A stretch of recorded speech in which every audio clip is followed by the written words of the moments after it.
Hai,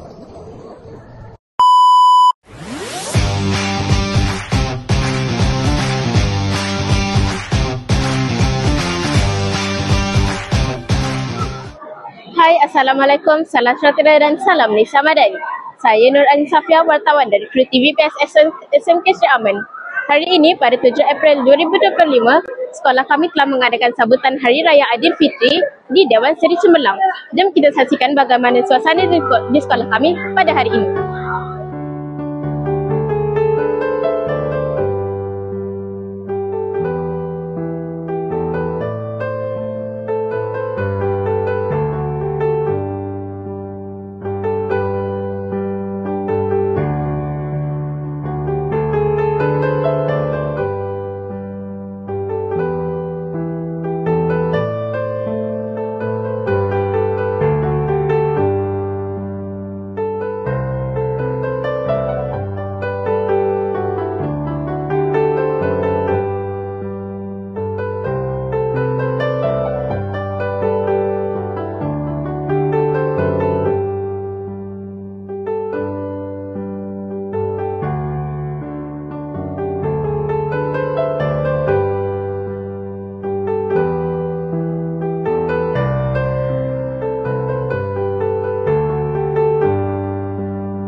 Hai, Assalamualaikum. Saya Ayatul Iman, wartawan dari tim TVPSS SMK Sri Aman.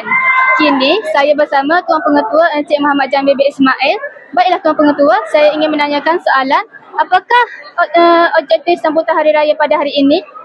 Okey, bismillahirrahmanirrahim. Assalamualaikum warahmatullahi wabarakatuh. Terlebih dahulu saya mengucapkan banyak-banyak terima kasih kepada semua kru TV sekolah. Jadi di antara objektif utama majlis sambutan Hari Raya Peringkat Sekolah yang kita adakan pada hari ini adalah untuk mewujudkan semangat kebersamaan dalam kalangan semua warga sekolah, dan dalam kalangan di antara murid dan guru. Dengan usaha yang kita ambil ini diharap dapat menceriakan semua warga sekolah. Terima kasih kepada Tuan Pengetua kerana memberikan penerangan yang cukup bermakna. Itu sahaja daripada saya. Sekian, terima kasih. Bye-bye. Assalamualaikum. Sekarang saya bersama YDP PIBG iaitu Puan Zurina binti Lipin. Baiklah Puan Zurina, saya ingin menanyakan satu soalan. Apakah pandangan sambutan Hari Raya pada hari ini? Assalamualaikum warahmatullahi wabarakatuh. Pertama sekali saya ingin ucapkan tahniah dan syabas kepada SMK Sri Aman kerana telah mengadakan majlis sambutan Hari Raya Aidilfitri kepada seluruh warga SMK Sri Aman. Sesungguhnya bagi saya jamuan ini ataupun sambutan ini amat baik untuk kita laksanakan kerana ianya akan mengeratkan lagi tali silaturahim di antara kita. Okey, jadi kita boleh kenal mengenal, kita boleh bermesra, kita boleh merapatkan lagi tali silaturahim yang ada, dan semoga kita akan terus diberkati dan dirahmati oleh Allah Subhanahu Wa Taala. Terima kasih kepada Puan Zurina binti Lipin kerana memberi penerangan yang cukup bermakna.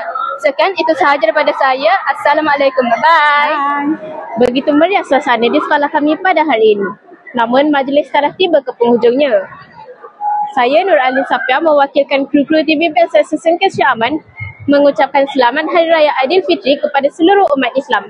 Sekian, itu sahaja daripada saya. Wabillahi taufiq wal hidayah. Assalamualaikum dan bye.